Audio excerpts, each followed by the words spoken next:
रिवाजाप्रमाणे लग्नानंतर आईचा गोंधळ घातला गेला. मंगल कार्याची धुंदळ सरली.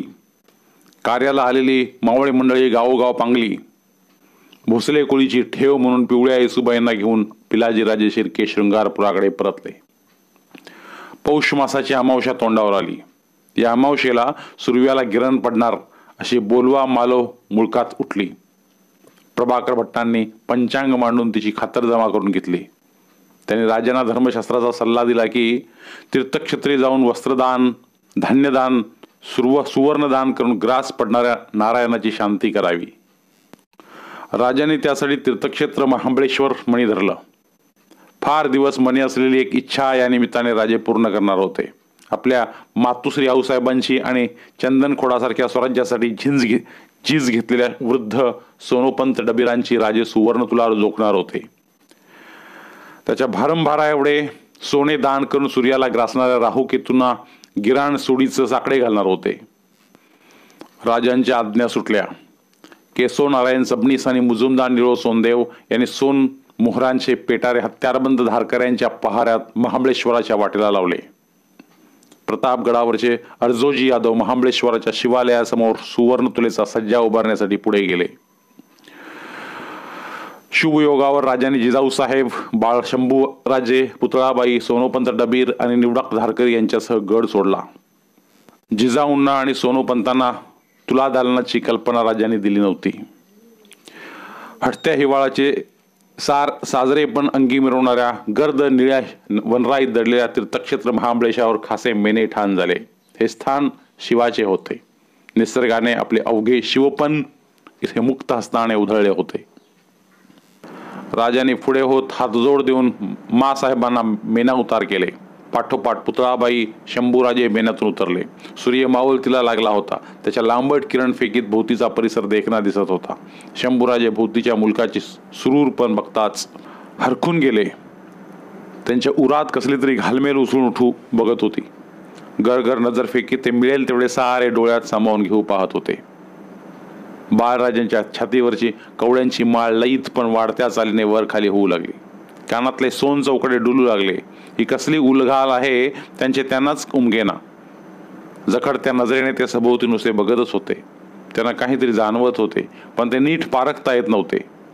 खांद्यावर पडलेल्या हाताने आणि शंभूबाळ या साधेने ते भानावर आले.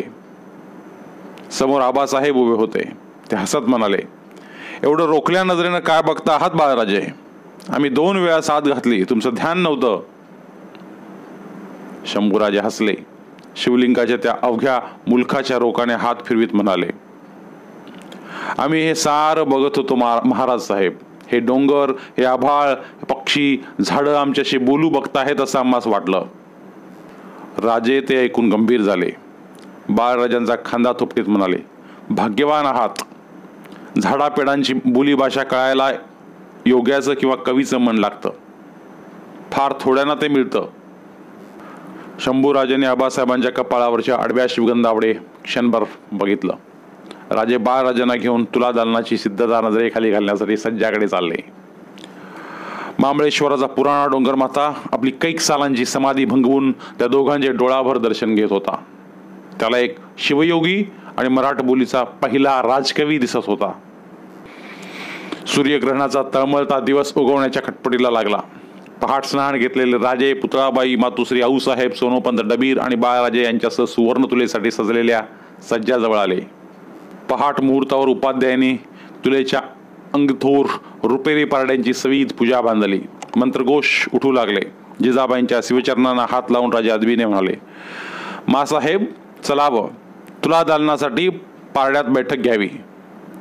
जिजाबाईंनी क्षणभर राजांच्या डोळ्यात पाहिले आणि त्या गहिवरल्या शब्दात बोलून गेल्या, आमची तुला कशापायी जोखता राजे?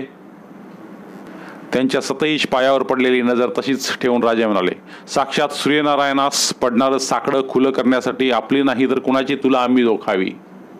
मासाहेब आमची ही इच्छा आहे, चलावं.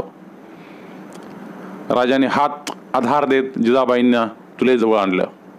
आऊसाहेबांनी पारड्यावर कुंकू हळदीची चिमटी सोडली. जगदंबे असं हलकेच पुटपुटत मासाहेबांनी रुपेरी पारड्यात आपले उजवे सोनपुतळ पाय ठेवले. पारडे सज्जाच्या फरसबंदीला चिकटले. सदरेवर घ्यावी तशी बैठक मासाहेबांनी पारड्यात घेतली. मंत्रकोशांच्या गजरात तुलादानास प्रारंभ झाला. उंजळीने राजे आणि पुतळाबाई झळझळीत सोनमोहरा रित्या पारड्यात चढू लागले. थोरल्या मासाहेबांचे पारड्यात बैठक घेतलेले आगळे रूप पाहून बाळराजांना मनोमन वाटत होते, थोरल्या आऊसाहेब अशाच एका पारड्यात बसून राहाव्यात. छातीवरची कवड्यांची माळ ओळंबती सोडीत झुकणारे आबासाहेब असेच मासाहेबांच्या जोडीने मोहरांच्या उंजळी दुसऱ्या पारड्यात सोडीत राहावेत. भोवतीचा पक्ष्यांचा चिवचिवाट आणि मंत्रांचा पवित्र घोष असाच जागता राहावा. मोहरा सोडीत असलेले पारडे हळूहळू दबतीला लागले. मासाहेबांनी बैठक घेतलेले पारडे सज्जाची फरसबंदी सोडून आस्ते आस्ते चढतीला लागले. ते बघताना कृतार्थ झालेल्या राजांच्या डोळ्यातून आनंदाश्रू त्यांच्या दाढीवर केव्हा उतरले ते त्यांचे त्यांनाही कळले नाही. उगवती पार करून आलेला सुरव्या आपल्या कुलाची शान राखण्यासाठी आपल्या सोन सतेज किरणांची उंजळ मोहरांच्या पारड्यात सोडून मोकळा झाला. मातुश्री आऊसाहेबांची तुला सर्वार्थाने सिद्ध झाली. देहजीत सोसलेल्या सोनोपंत डबीरांची ही सुवर्ण तुला राजांनी नंतर जोखली. राजाने हस्तस्पर्श केलेली जोखल्या तुलांच्या मोहरांची तबके दान म्हणून वाटली जात होती. ते दान स्वीकारून संतुष्ट झालेला लोकसमुदाय मुक्त कंठाने गरजत होता, दे दान न सुटे गिऱ्हाण, दे दान न सुटे गिऱ्हाण. तो संतोषल्या मनामनांचा घोष गजर कानावर घेत घेत राजे, शंभूबाळ आणि उपाध्याय यांच्यासह कृष्णा नदीच्या काठावर आले. मस्तकीचा टोप आणि अंगचा जामा त्यांनी एक तबकात उतरून ठेवला. कृष्णामाईच्या पात्राची पूजा करून कमरेला मांड सोडणार असलेले उघडे सतेज राजे पात्रात उतरले. गळ्याच्या घाटी एवढ्या पाण्यात येताच त्यांनी आपले निमूळते डोळे मिटले. तो सूर्यवंशी पुरुषश्रेष्ठ ग्रास पडू लागलेल्या सूर्याला कृष्णेच्या नितळ पाण्याने भाव उंजळी अर्पू लागला. कृष्णा काठाला बसले शंभूराजे महाराज साहेबांच्या सूर्यफुलासारख्या दिसणाऱ्या मस्तकाकडे एक नजर पाहत होते. तुलादानाचा विधी आटोपला. खासे मेने महाबळेश्वर सोडून उतारायला लागले. जिजाबाईंच्या मेन्यातच बाळराजे बसले होते. जिजाऊ कसल्या तरी विचारात हरवल्यागत दिसत होत्या, काही बोलत नव्हत्या. त्यांनी बोलते व्हावे म्हणून शंभूराजांनी त्यांना विचारले, थोरले आऊ, आपण आमच्याशी काहीच कसं बोलत नाही? आमचं काही चुकलं नाही? शंभूबाळ, राजाने आमची तुला जोखली आणि तेव्हापासून आम्हास तुमच्या थोरल्या महाराज साहेबांनी जोखलेल्या एका तुलेची सारखी याद येत आहे. जिजाबाई शहाजीराजांच्या आठवणीने कातर झाल्यागत बोलल्या. त्यांचे शांत लांबट डोळे हरवल्यासारखे झाले. कसली तुला मासाहेब? त्याला कैक साल गुदरली. तुमचे थोरले महाराज साहेब तेव्हा मोहिमेवर होते. स्वारीचा आणि आदिलशाही सरदार मुदार जगदेव यांचा तळ इंद्रायणी आणि भीमा यांच्या काठावर नांगर गावी पडला होता. मुरार जगदेवास आपल्या बैठकीच्या हत्तीच्या बच्च्याची तुला करायची इच्छा झाली. पण एवढा थोर बच्चा कसा जोखावा याची उकल मात्र काही केल्या त्यास होईना. मग बाळराजांचे कुतूहल वाढले. तुमच्या थोरल्या महाराज साहेबांनी पुढे होऊन त्याला तोड सांगितली. हत्तीचा बच्चा इंद्रायणी आणि भीमा यांच्या संगमातील डोहाच्या नावेत चढवण्यात आला. त्या वजनाने नाव जेवढी डुबली तेवढ्या जागेवर खून करून घेतली. मग बच्चा उतरवून त्या खुनेपर्यंत नाव बुडेल एवढे दगडधोंडे नावेत चढवले आणि त्या दगडांच्या भारा इतके सोनं नाणं दान करण्यात आलं. तेव्हापासून सारे रयत त्या नांगर गावास तुळापूर म्हणू लागले. शहाजी राजांचे चातुर्य आपल्या नातवाला सांगताना जिजाबाईंचा चेहरा उजळून निघाला होता. हत्तीच्या बच्च्याच्या तुलेची ती अजब कथा ऐकताना शंभूराजांच्या डोळ्यासमोर एक दृश्य स्पष्ट खडे ठाकले. त्यांना मनोमनी ते फार आवडले. ते चित्र म्हणजे इंद्रायणी आणि भीमा या नद्यांचा संगम, त्या संगमाच्या डोहावर हिंदोळणारी भली थोरली नाव आणि त्या नावेत चढवलेला हत्तीचा भलाबोटणा बच्चा. महाबळेश्वरावरून भोसले मंडळ राजगडी आले. मालवणहून जलदुर्ग पुरा झाल्याची वर्दी आली होती. राजांच्या मणी कर्नाटक प्रांतावर आरमारी स्वारी करण्याचा मनसुबा घर करीत होता. पण ते राजगड सोडू शकत नव्हते, कारण शहाजी राजांचे वर्षश्राद्ध तोंडावर आले होते. प्रभाकर भट्टांना राजांनी वर्षश्राद्धाची सारी तयारी करण्यास सांगितले. प्रभाकर भट्टाने गरुड पुराण आणि रामायणाच्या उत्तरकांडाप्रमाणे वर्षश्राद्धाची सारी तयारी केली.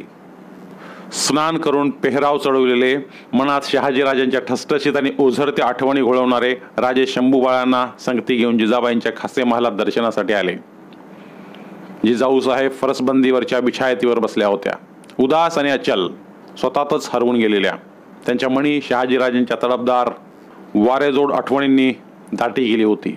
त्यांचे राजमन झाकाळून गेले होते. मनाशीच जाबसाल करीत होते. हाताशी काहीच आले नाही की सुन्न आणि निसूर होत होते. राजाने पुढे होत आऊसाहेबांचे पाय शिवले.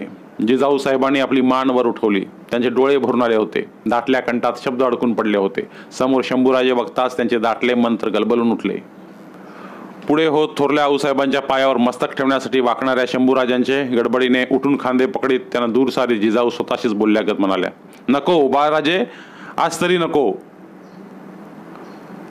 खालच्या बानेने गोंधळलेले राजे पडल्या आवाजात म्हणाले, पिंडदानासाठी आम्ही गड उतरतो आहोत मासाहेब. कानंद नदीच्या तीरावर जात आहोत. या म्हणून जिजाबाई पाठमोऱ्या झाल्या आणि महालाच्या गवाक्षाच्या रोखानं संत चालू लागल्या. त्यांच्या महालाच्या बाहेर पडणारे राजे शंभू बाळांच्या खांद्यावर एक हात ठेवून विचार करीत होते की आज आऊसाहेबांनी बाळराजांना मुजऱ्यासाठी का झुकू दिले नाही. बाळराजांचे काही चुकले तर नाही ना. राजांना उत्तर सापडत नव्हते. गवाक्षाच्या महिरपीतून दिसणाऱ्या कानंद नदीच्या वळणावर पात्राकडे बघत जिजाऊ मात्र आपल्या हरवलेल्या सौभाग्याच्या पायावाटा आठवीत स्वतःला म्हणत होत्या, शंभू बाळ, तुम्ही थेट तुमच्या थोरल्या महाराज साहेबांच्या सारखे दिसता, थेट आमच्या स्वारीसारखे. राजांनी शहाजी राजांच्या वर्षाश्राद्धाचे पिंड कानंदीच्या धुकटलेल्या पात्रात विसर्जित केले. शेजारी उभ्या असलेल्या शंभूराजांना पिंड पात्रार्पण करण्याची नजरेनेच इशारत केली. जमलेल्या ब्रह्मवंदाला गोदाणे देण्यात आली आणि ते भोसलाई पित्तापुत्र कानंदीचा काठ सोडून राजगडाच्या पायथ्याच्या रोखाने पायीच परत निघाले. आबासाहेब, पिंड कशासाठी सोडायचे असतात नदीत. शंभूराजांच्या अचानक प्रश्नाने राजांची विचारसाखळी तुटली. कपाळीचे शिवगंध आकर्षित राजांनी बाळराजांच्याकडे पाहिले आणि ते बोलून गेले, गेल्या पिढ्या त्यांनी उद्धरून जातात बाळराजे. त्यांनी घालून दिलेल्या वाटांची जिम्मेदारी उजळून निघते. राजांनी शांतपणाने बाळराजांचा खांदा थोपटला. बाळराजांना फारसे काही समजले नव्हते. पालखी गड चढून पद्मावती वाचीवर आली आणि तट सरनोबत सिदोजीरावांनी पाय उतार होणाऱ्या राजांना मुजरा घालीत वर्दी केली. खबरगीर बहिर्जी नाईक आत्ताच गड दाखल झाले आहेत. पेश होण्याची आज्ञा मागतात. सिदोजींच्या वर्दीबरोबर राजांच्या कपाळी आठ्यांचे दाठे दाटले. धीरगंभीर आवाजात ते म्हणाले, माचीच्या सदरेवर पेश करा बहिर्जींना. बाळराजांच्यासह सारे राजे सदर माचीकडे गेले. सदरकरांचे मुजरे आपलेसे करीत राजे आणि शंभूराजे सदर बैठकीवर बसले. बसता बसताच हात खून करून त्यांनी सदरकऱ्यांना निरोप दिला. एक एक सदरकरी मुजरा भरत बाहेर पडला. सदर रिकामी झाली. बहिर्जींना पेश करून सिदोजी थोपटेही सदर चौकाबाहेर पडले. राजांच्या समोर खबरगिरांचा नाईक बहिर्जी मुजरा करून खाली मान घालून उभा होता. बोला नाईक. राजांनी बहिर्जीला धीर दिला. शंभू बाळांच्या पायावर नजर जोडून बहिर्जींनी कापऱ्या आवाजात खबर पेश केली. धनी जयसिंग मिर्झा राजा 30,000 स्वार बराबर दिलेर खान 5,000 पठाण अशी मातब्बर फौज चालून येत्या. गनिमांचा तळ बुराणपुरावर ठाण झालाय. जागजागच्या जमेते घेऊन जयसिंगाच्या फौजेत दाखल व्हायला लागल्यात. बहिर्जींचा ऊर कोंदाटला. ती खबर ऐकताच राजे सदर बैठकीवरून तडक उठले. त्यांच्या हाताची बोटे छातीवरच्या कवड्यावरून सरासर फिरू लागली. मनात विचारांची घोडी धावू लागली. आपल्या सालगिरला वाढदिवसाला शिवाजीच्या मरणाची स्वप्ने पाहणाऱ्या औरंगजेबाने मिर्झाराजे जयसिंग या राजपूत सरदाराला राजांच्यावर नामजाद केले होते.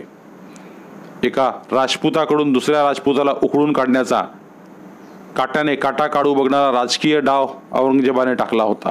हे काम बरोबर होतं आहे की नाही यावर सक्त नजर ठेवण्यासाठी दिलेर खान पठाणाचा लोढणा मिर्झाराजांच्या गळ्यात अडकून टाकला होता. बहिर्जींची खबर ऐकून राजे क्षणभर सुन्न झाले खरे, पण लागली स्वतःला सावरून ते म्हणाले, बहिर्जी, दूरची धावणी झाली, काही खाऊन घ्या, या. बहिर्जी मुजरा करून निघून गेला. विचारात हरवलेले राजे संगती शंभूराजांना घेऊन पद्मावतीच्या सदरे मागून बाले किल्ल्यावर बाहेर निघणाऱ्या भुयाराच्या तोंडाशी आले. भुयारावर पहारा देणाऱ्या धारकांनी मुजरे करून भुयारावरची थोराड आडधोंड बाजूला हटती केली. मेसाच्या वाकावर चकमकीच्या दगडाच्या ठिणग्या टाकून 2 मावळ्यांनी त्या वाकानं आगटी तयार केली. आगटीवर करंजेल सोडलेले पलोते त्यांनी पेटते गेले आणि राजांना भुयारवाड दाखवण्यासाठी ते मावळे भुयारात उतरले. त्यांच्या मागून राजे भुयारात उतरले. मागे तोंडाशी उभ्या असलेल्या शंभूराजांना त्याने आपला हात देऊन भुयारात घेतले. पलोतेच्या दुसरमंद प्रकाशात एकामागून एक उतरत्या दगडी पायऱ्यामागे पडू लागल्या. राजे काही बोलत नव्हते. बाळराजे त्यांच्या पावलावर पाऊल टाकीत मागून येत होते. त्यांना हे भुयार संपणार केव्हा असे झाले होते. त्यांनी मागून चालता चालताच राजांना विचारले, महाराज साहेब, हे भुयार संपणार केव्हा? बाळराजांचा आवाज भोवतीच्या फरसबंदी घुमटात घुमून उठला. महाराज साहेब, हे भुयार संपणार केव्हा? त्या घुमत्या आवाजाने राजे क्षणभर जागीच खिळल्यासारखे झाले. मागे न बघताच म्हणाले, शंभूबाळ, आमच्या मागून चालते या. भुयार कधीच संपत नसतात, चाल कधीच थांबत नसते. राजांचे धीरगंभीर शिवबोल भोवतीच्या परसबंदीच्या घुमटात तसेच घुमून उठले. शंभूबाळ, आमच्या मागून चालते या. आणि राजे समोर तडक चालू लागले. त्यांच्या पायाबरोबर हुकूम त्यांच्या भोसलाई फर्जंद शंभू मागून चालू लागला. राजे कर्नाटक मोहिमेवर निघून गेले. नेहमीप्रमाणे बाळराजांना सराव देण्यासाठी फरीदक्याच्या मैदानात कमर कसले गोमाजी बाबा पवित्रा धरून खडे ठाकले होते. शिरात तटतटल्यामुळे त्यांच्या पोटऱ्यावर मांड चोळणा कसला होता. भुरनूस भरलेली चांबड्याची खोळ असलेली थाळी एवढी फरी त्यांनी डाव्या हाताने पुढे सरशी धरली होती. उजव्या हातातील 1.5 हात लांबीचा गदका नाचवीत ते समोर उभ्या असलेल्या शंभूराजांना म्हणाले, हा धरा मोहरा धाकलं राज, नजर माझ्या पायावर आणि गदक्यावर ठेवा. गोमाजींचे पांढरे कल्ले क्षणभर लकलकले. मोहरा धरलेले पाय चढाईसाठी जमिनीत रुपले. फरीच्या पडदात चढवलेली मूठ क्षणभर घट्ट आवळून शंभूराजांनी उजव्या हातातील गदका पेलला. डावा पाय आणि फरी धरलेला डावा हात पुढे टाकून कमरेला सावध बाक देत त्यांनी पवित्रा घेतला. गोमाजींनी पुढे केलेल्या गदक्याला आपला गदका भिडवीत ऐटबाज सलामी दिली. जय भवानी गरजत गोमाजींनी चढाईसाठी गदका मागे घेतला. म्हाताऱ्याचे डोळे लकलकत फुलू लागले. जय भवानी गरजत शंभूराजांनी गोमाजींच्या वाराचा अंदाज घेण्यासाठी अंग चोरले. फरीदक्याच्या घाई हा मार्गिराचा प्रकार सुरू झाला. गोमाजी लगेच चौक फिरू लागले. इशारात देऊन चढाईचे ठरीव वार टाकू लागले. गुबगुबीत फरी आडवी टाकून शंभूराजे ते वार तटवू लागले. त्यांचे चपळ शरीर नागपण्यासारखे डुलू लागले. त्या दोघांना भवानीच्या राजगडाचे भान उरले नाही. त्यांच्या तापल्या शरीरावर घामाचे थेंब उठू लागले. गदका फरीला भिडताच धप धप असे आवाज मैदानात उठू लागले. घाईच्या चढाईत शंभूराजांनी गदका जराही अंगाला लावून घेतला नव्हता. गोमाजी त्यांच्या सावध नजरेवर मनोमन खुश होते. सरावाचा पहिला टप्पा संपला. हो म्हणत गोमाजींनी थांबण्याची इशारत केली. कपाळावर थपथपलेला घाम तर्जनीच्या पन्हाळीने निचरा करीत ते म्हणाले, वय झालं आता धाकलं राज, अंग लगी घामस्त. हा घ्या बघू आता छूट. गोमाजींनी छूट या लढाईचा पवित्रा घेतला. म्हाताऱ्याचे शरीर रान वाऱ्यासारखे झाले. वार करायला ते आता सापडणार नव्हते आणि ते कसे चालून येणार हे समोरच्या खेळ्याला कळणार नव्हते. छूट हा लढाईचा प्रकार बेछूट मारागिरीचा होता. गनिमाची झुंज देताना मारेन वा मरेन या निधडेपणाने लढावे तसे हे हात होते. आता इशारत करून वार टाकायचे नव्हते. मन चाहेल तसे शत्रूला हूल देऊन त्याच्या ढिल्या अंगावर वार उतरवायचे होते. त्यांच्या ढिलेपणाची गय करायची नव्हती. शंभूराजांनी फरी आडवी धरून गदका पेलला. आपल्या हातातील गदका उगाच डावा उजवा झुलवीत गोमाजी चपळ पायाने इकडे तिकडे फिरू लागले. बाळराजांची गदक्यावरची नजर ढलती करण्यासाठी अंग लवते करून ते हूल भरू लागले.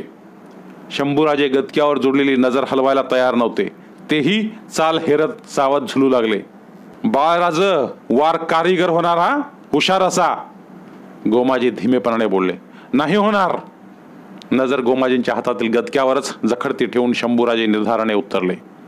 एकाएकी गोमाजीने आपल्या हातातील गदका एकदम उंच उठवला आणि बाळराजांना गोंधळून टाकण्यासाठी नरड्याची घाटी बोलवीत हर हर महादेव अशा अंगावर काटा उठवणारी जोरदम किलकारी दिली.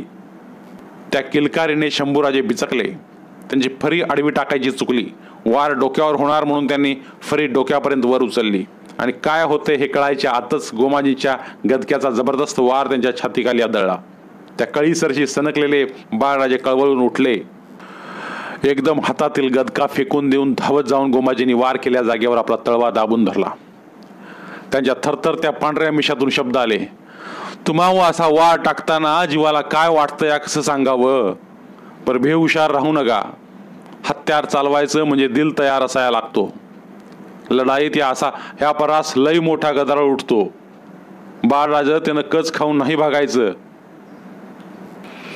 गोमाजीच्या इमानी डोळ्यात पाणी उभे राहिले. त्यांचा हात बाजूला परता सारीत शंभूराजे कडवे बोलले, आम्ही कच खाणार नाही. घ्या मोरा गोमाजी बाबा. पुन्हा छुटची मारगिरी करण्यासाठी पवित्र घेण्यात आले. शंभूराजे छातीवरची कळ विसरून गेले. त्यांच्या डोक्यात डावपेचांच्या विचारांची घोडी दौडत होती. समोर गोमाजी बाबा आहेत याचा त्यांना विसर पडला. त्यांना फक्त गोमाजीच्या हातातील गदका आणि त्यांचे पाय दिसू लागले. सावध पाय टाकीत गदका झुलवीत शंभूराजे गोमाजींना डावी उजवी हुल देऊ लागले. समोरून त्यांच्यावर वार टाकणे अवघड आहे हे त्यांनी हेरले. ढिल्या अंगाने शंभूराजे क्षणभर डुलले आणि जय भवानी अशी बेबान किलकारी करून ते डोळ्यांचे पाते लवायच्या आत 2 छलांगात तीच गोमाजी बाबांच्या थेट पाठीवर गेले. ओठ हाताखाली दाबून धरून त्यांनी गोमाजींच्या उघड्या पिंडरीवर गदक्याचा जोरदार वार उतरविला. एक झरझरती कळ उठली. गोमाजींच्या पिंडरीकडून सर्रकन माथ्याकडे सरकली आणि ओठातून मात्र नकळत शब्द बाहेर पडले, भले. गोमाजींच्या पिंडरीतून कळ उठली होती आणि डोळ्यात आनंदाचे अश्रू जमा झाले होते. गदका खाली टाकून ते बाळराजांच्या जवळ आले. कलकलत्या डोळ्याने त्यांच्याकडे बघून त्यांचे खांदे मायेने थोपटीत म्हणाले, आमची ही हाडं पार म्हातारी झाली बाळधनी, पर लई वार झेलल्यात आम्ही. चिवट झाल्यात आमची चमडी, तुटायची नाहीत. तुमचं 10 वार अंगावर पडलं तरी 10 दागिनं चढलं अंगावर बाळराजे. गोमाजी भरल्या नजरेने आपल्या धाकट्या राजांच्याकडे बघत होते. गोमाजी बाबा. एकाएकी मैदानाच्या दरवाजाच्या रोखाने साद धावत आली. गाड्याचा अंतोजी धापावत येत होता. गोमाजींच्या मनात पाल चुकचुकली. काळजात मासळी सरकली. अंतोजीची सादर कातर होती. ऊर खालीवर होणाऱ्या समोर उभ्या असलेल्या अंतोजीला त्यांनी हटकले. काय झालं रे अंता? मासाहेबांनी बाळराजासनी घेऊन यायला धाडले. आपलं पंत काका गेलं. कोण? म्हणून टाळा वाजताना गोमाजी बाबांच्या गलमिशा थरथरल्या. त्या अंतोजीकडे डोळे फोडून पाहत होते. डबीर काका. अंतोजी खालच्या माने पडल्या आवाजात म्हणाला. अंतोजीने आणलेली खबर ऐकताना शंभूराजे फरी गदक्याचे घाई चुटचे हात पार विसरून गेले. त्यांच्या हातातील गदका केव्हा घरगळून पडला ते त्यांनाच कळले नाही. त्यांच्या भाऊक डोळ्यांसमोर महाबळेश्वराच्या माथ्यावरच्या तुलेचा सज्जा उभा ठाकला होता. अंगथोर रुपेरी पारड्यात बसले थरथरत्या मानेचे सोनोपंत डबीर त्यांना दिसत होते. दुसऱ्या पारड्यात झुकते झालेले आबासाहेब खनखनत्या सोनमोहरा उंजळींनी सोडताना त्यांना दिसू लागले. पंत काका बसलेले पारडे फरसबंदी सोडून आस्ते आस्ते वर उठताना दिसू लागले. गोमाजी बाबांचे बोल शंभूराजांना पारड्यात बसल्या डबीर काकांच्या तोंडातून बाहेर पडल्यासारखा भास होत होता.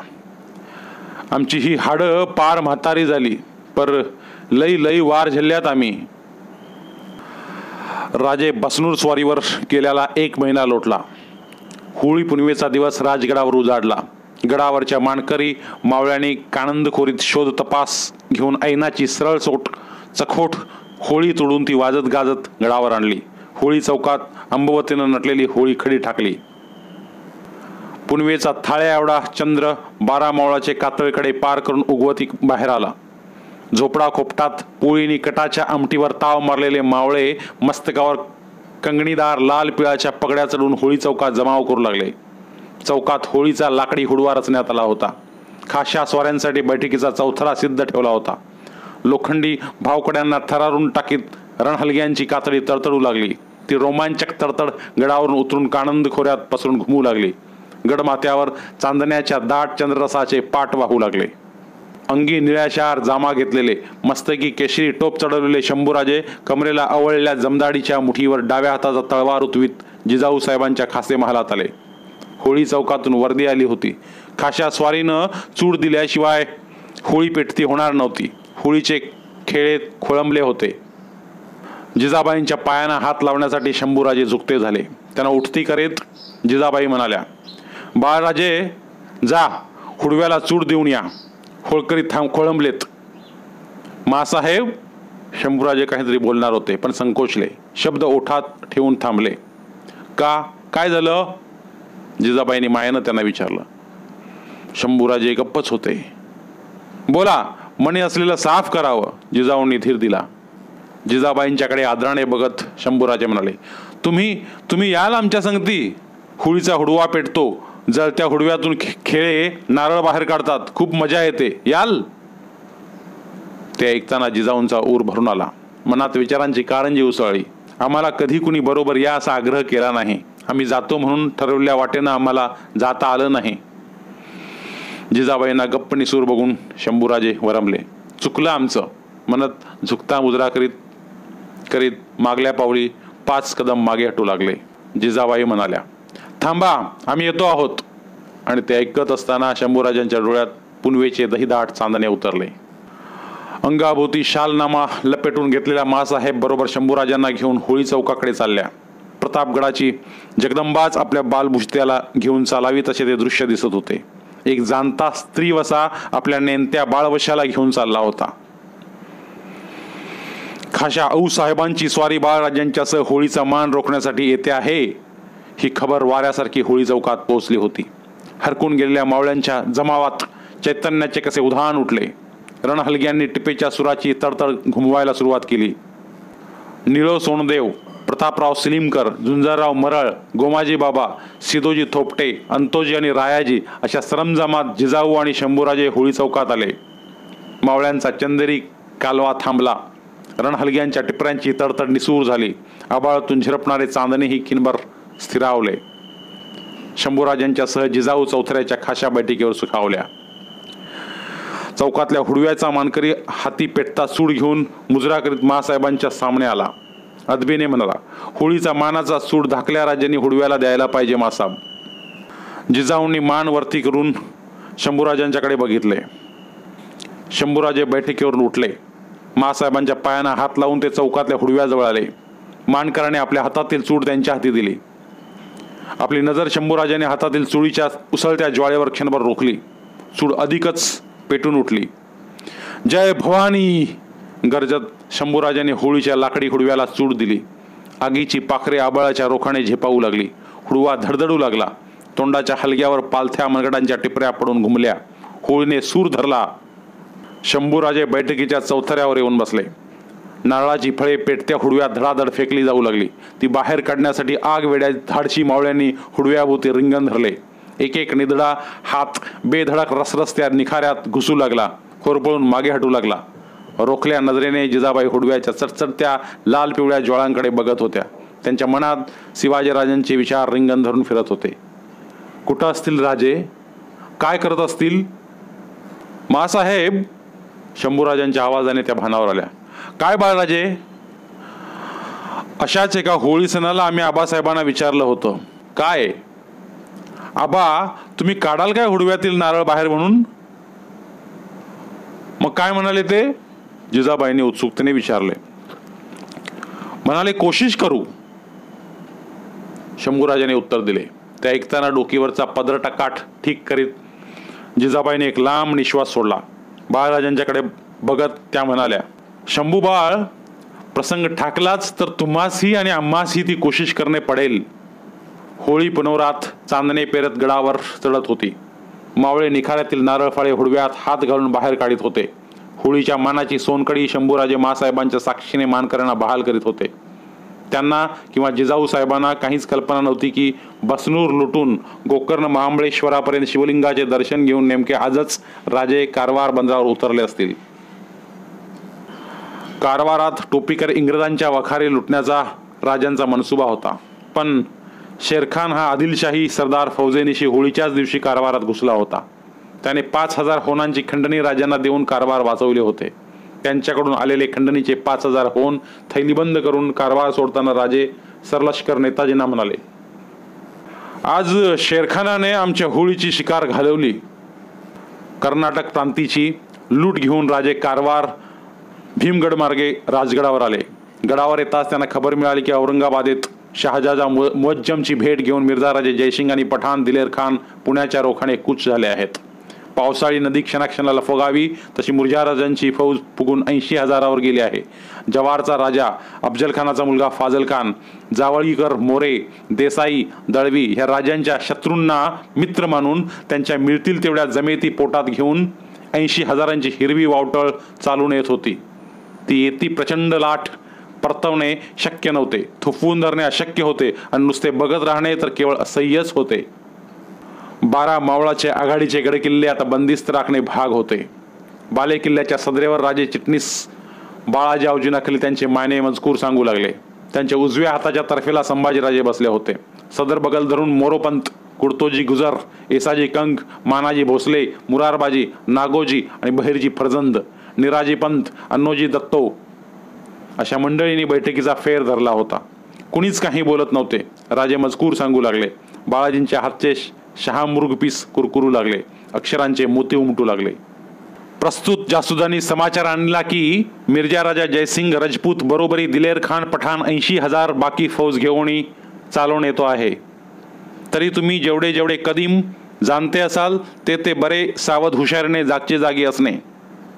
पहारेकरी मेटकरी जेवढे म्हणून असाल ते रात्रीचा दिवस समजून चकोट हत्यार बंद राहणे. दानागोटा, गवतकाडी, बारूद गोळा यावरी बरे ध्यान राखणे. आम्ही खासे तुरंतच गडदाखल होत आहोत. बाळाजींनी थैल्यांचे फासबंद आवळून त्या सिद्ध केल्या. राजाने आपल्या प्रत्येक सरदाराला जरुरीच्या सूचना दिल्या.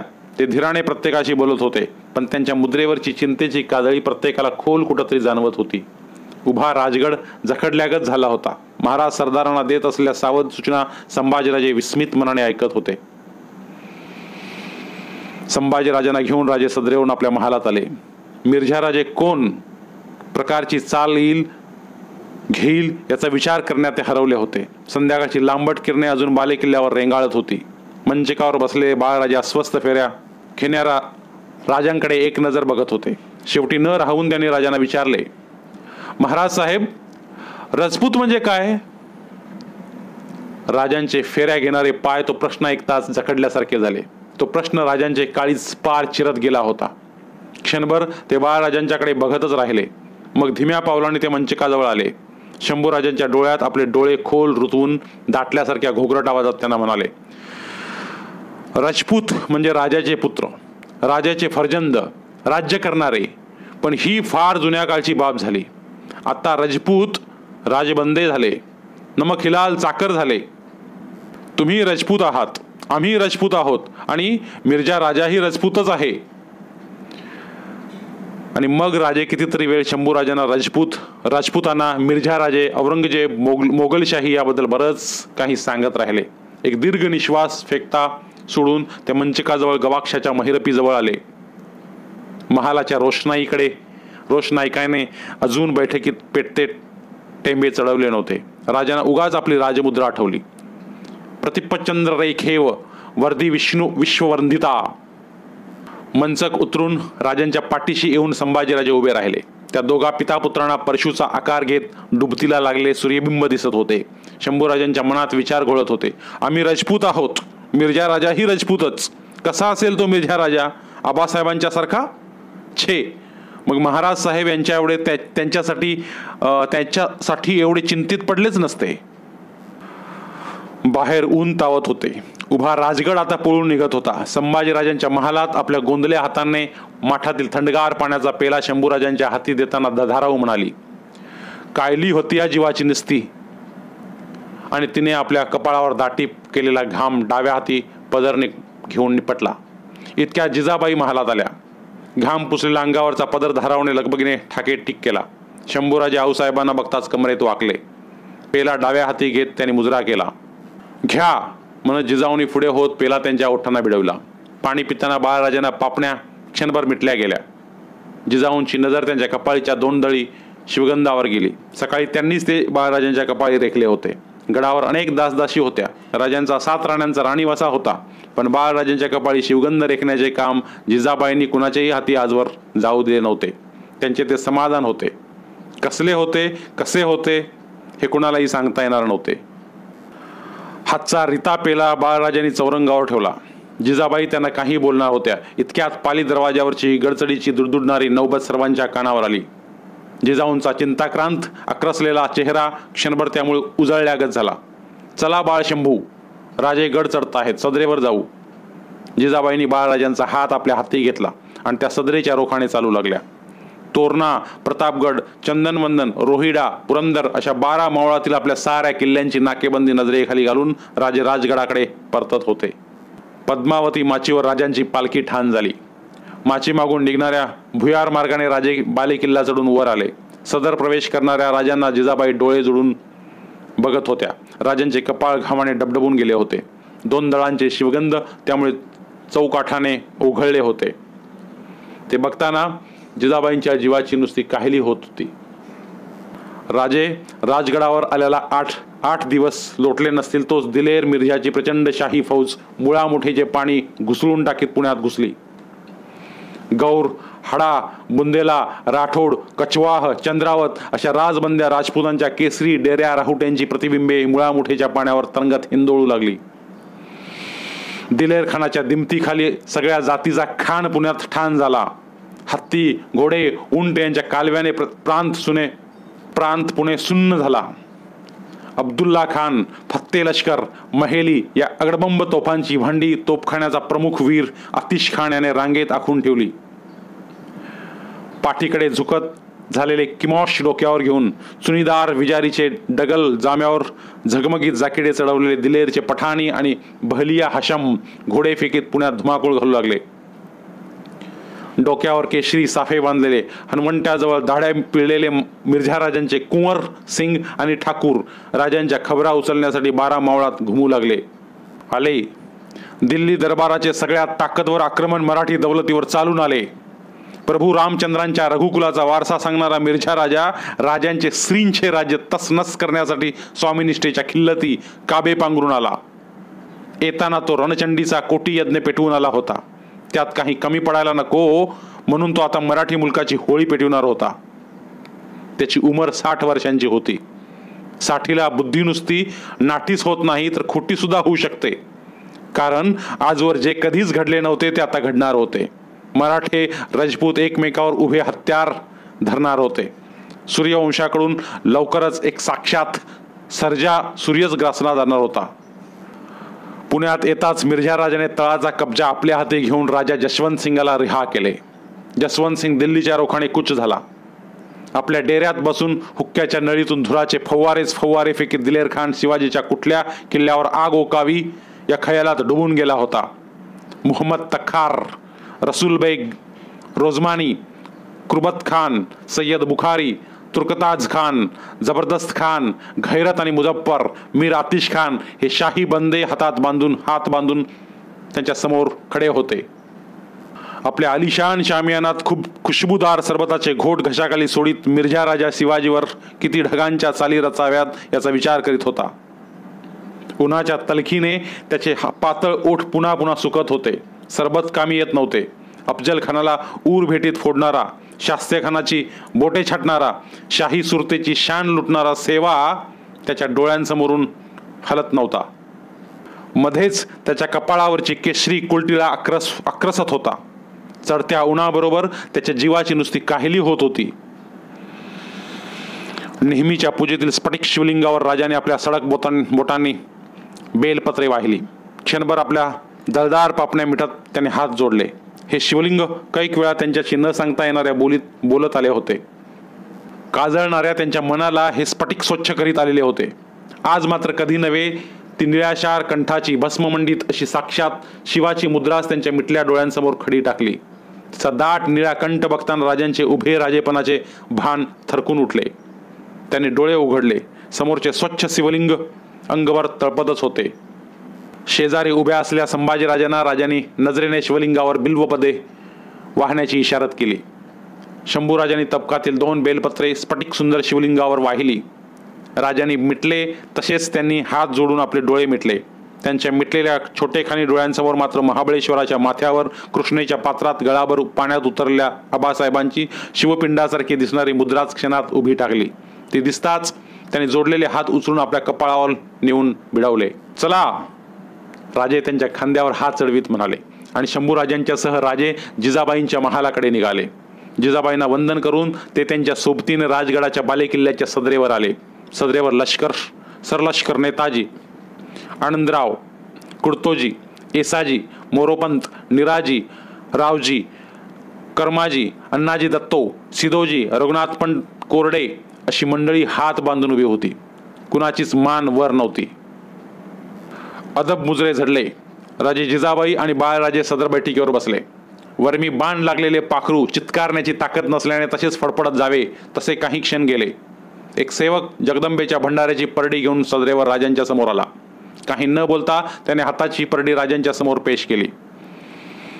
भंडाऱ्याची पहिली चिमट सदरेच्या देवतेला उधळून राजाने दुसरी चिमट आपल्या कपाळीच्या अश्वगंधावर घेतली.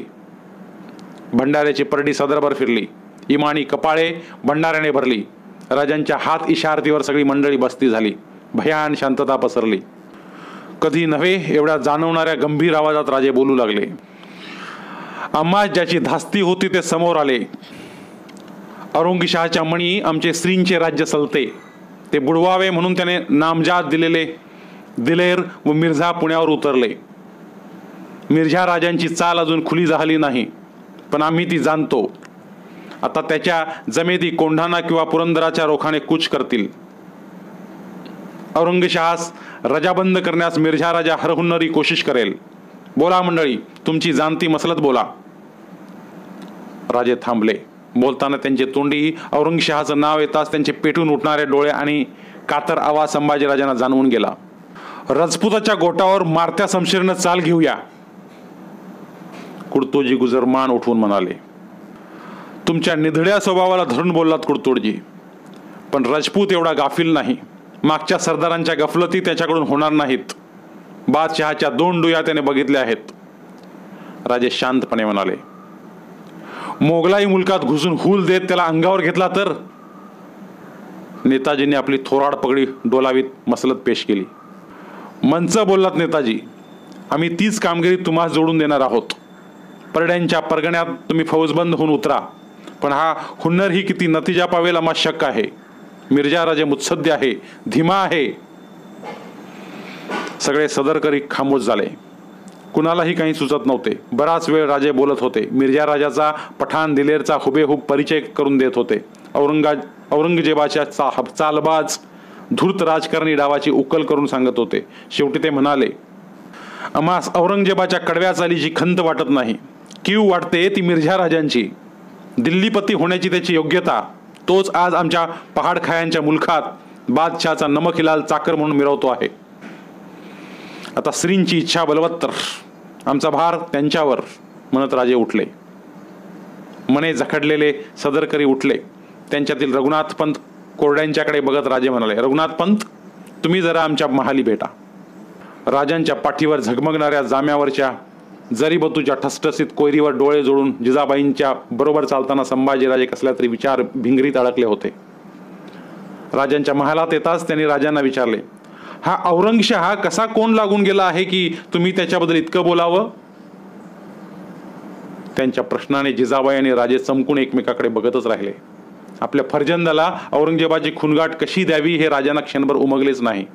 बाळराजांच्या जवळ येऊन त्यांच्या दोन्ही खांद्यावर आपले तळहात ठेवून त्यांचे खांदे पक्के आवळून टाकीत त्यांच्या कपाळीच्या शिवगंधाकडे बघत राजे म्हणाले, तो दिल्ली तख्ताचा बादशाह आहे शंभूराजे.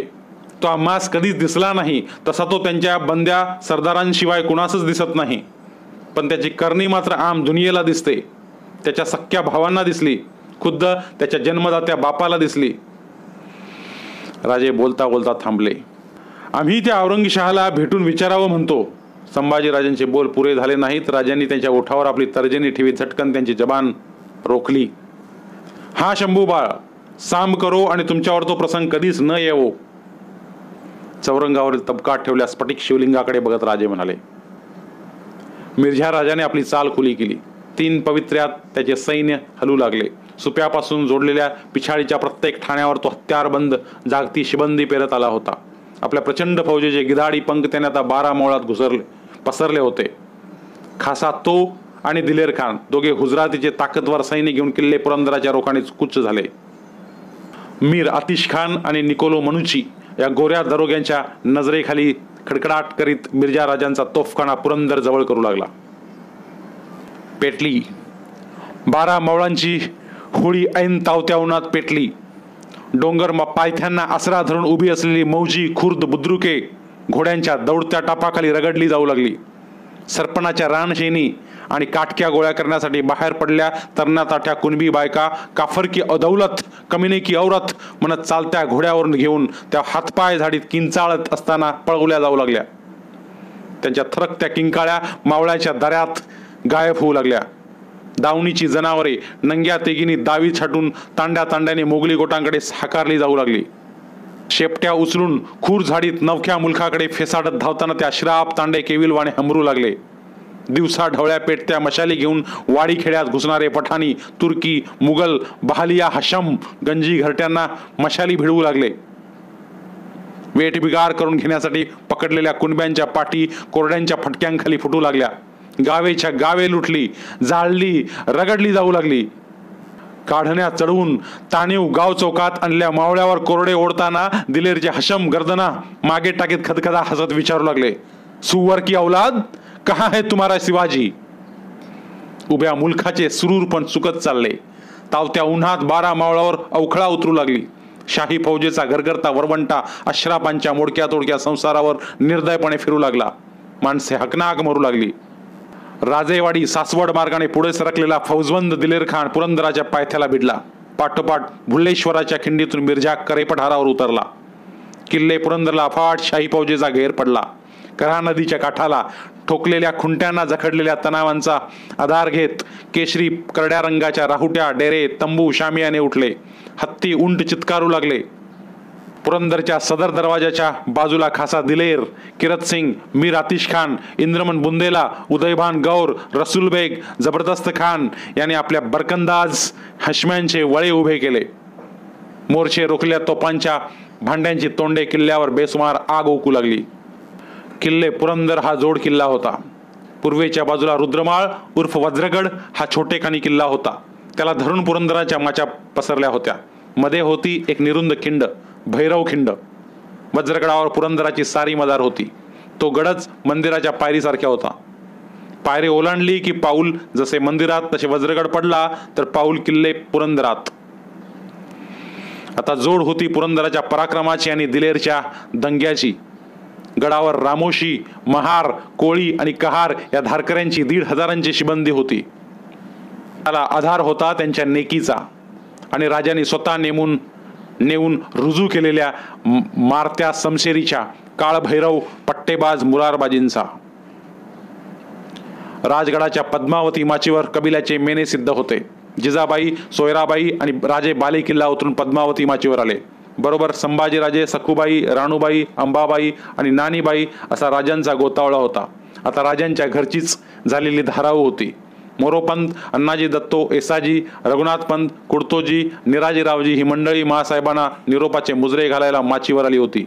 राजांच्या आग्रहाने जिजाबाई राजगड सोडून कोंढाण्याकडे सोयराबाईंच्या सह चालल्या होत्या. पुरंदराला 4 मजलावर दुश्मन फौज तळ टाकून असताना आता सगळ्यांनी एका जागी राहणे हिसाबी नव्हते. जिजाबाई गड सोडायला तयार नव्हत्या. राजांना आणि बाळराजांना शत्रू तोंडावर असता एकाकी टाकून जायला राजी नव्हत्या.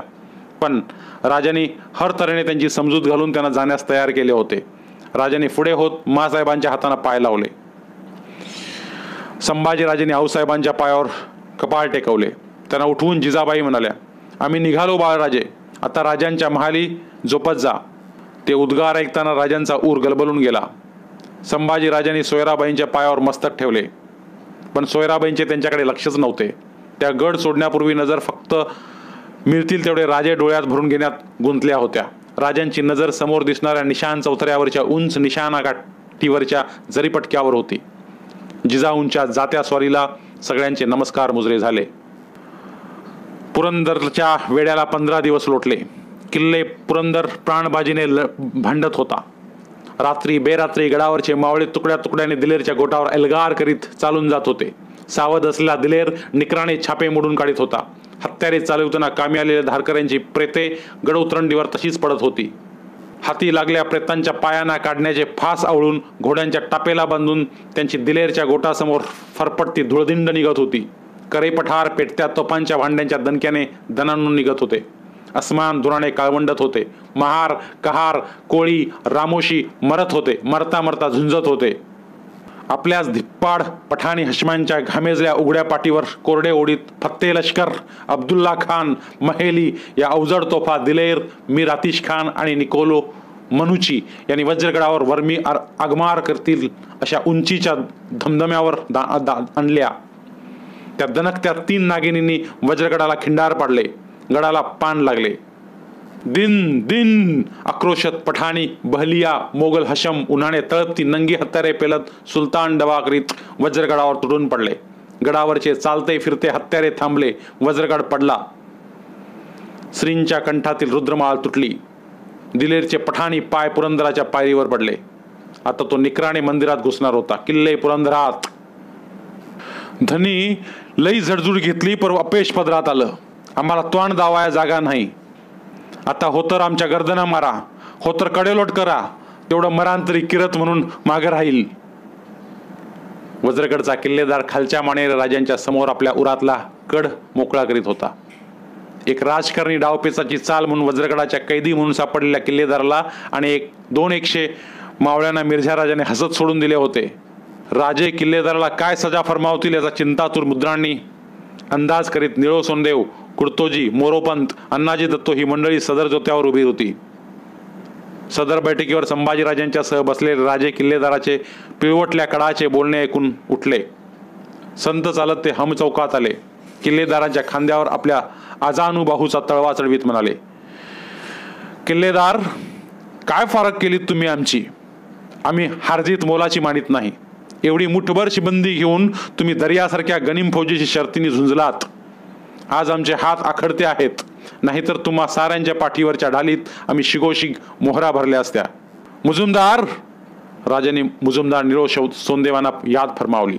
जी म्हणत निळो सोनदेव लगबगीने हम चौकात आले. या आसामींची मोजदाद करा. आमच्या लोकांचा जमेल तसा मरातब आम्हास करणे आहे. जेवढ्या आसामी असतील तेवढी शेला पागोटी पेश करा. निळो सोनदेवानी मावळ्यांची मोजदाद केली. शेला पागोट्यांची तबके त्यांनी हमचौकात आणवली. आपल्या हाताने राजे प्रत्येक लढल्या मावळ्याला शेला पागोटे बहाल करू लागले. सदर बैठकीवर उठून संभाजीराजे हमचौकात आले. पुढे होत आपल्या आबासाहेबांची तकलीफ कमी व्हावी म्हणून तबकातील एक पागोटे उचलून अदबीने ते राजांच्या हातात देऊ लागले. आपल्या उरात खोल खोल लपवून घ्यावे असे जीवन सत्य संभाजीराजांना कळून चुकले होते. आयुष्यात हार जिताला काही मोल नसते. मोल असते ते झगडण्याला, निकराने, प्राणबाजीने, शर्थीने झुंजण्याला. राजे प्रतापगडावर जाऊन जगदंबेचे दर्शन घेऊन आले. बेघर बेआसरा झालेल्या, सर्वस्व लुटलेल्या हताश मावळ माणसांची आता राजगडावर दाटी व दाटी झाली होती.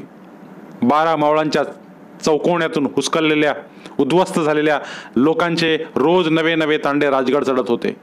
राजे जातीनिशी त्यांची विचारपूस करीत होते. अंबारखान्यातील धान्यपोती बाहेर काढण्याची आज्ञा देऊन आपल्या माणसांना पोट पाण्याला लावित होते. पण त्यांच्या चेहऱ्यावर पसरले काकाळपण ते पुसू शकत नव्हते.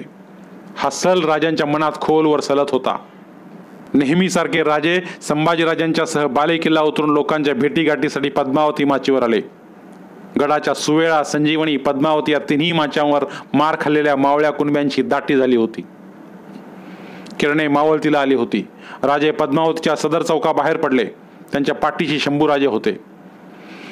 राजे बधिरल्या मनाने चालत होते.